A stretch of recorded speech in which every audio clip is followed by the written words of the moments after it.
আমার গ্যালারিতে ভিডিওগুলো পড়েই ছিল, খেয়ালই করিনি, তাই ভাবলাম আজকে আপলোড দেওয়া যাক। কয়েক মাস আগেরই ভিডিও বলতে গেলে। ফার্স্টে আমাদের একটা আন্টির বাসায় ইনভিটেশন ছিল, ওখানে গেলাম অ্যান্ড গিয়েই তো মজা করে উনো খেললাম, সাথে বিভিন্ন নাস্তা খেলাম, পুরি আর নুডলস। পুরিটা কিন্তু হচ্ছে ফ্রোজেন। এই ফ্রোজেন পুরিটা খেতে আমার বেশ দারুণই লেগেছে, গরম গরম একেবারে জমে গেছে। অন্য আরেকটা দিনের ভিডিও ক্লিপস অ্যাড করেছি। সেদিন আমরা নুডলস খেয়েছিলাম অ্যান্ড আরেকটা জায়গায় গিয়েছিলাম, ওখানে খেলাম পিঠা, দুধে ভিজানো। দুধে ভিজানো পিঠা কার কার ভালো লাগে কমেন্টে জানাবেন, আমার কিন্তু বেশ ভালোই লাগে।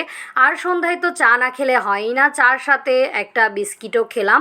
অন্য আরেকটা দিনের ভিডিও ক্লিপসও অ্যাড করে নিলাম।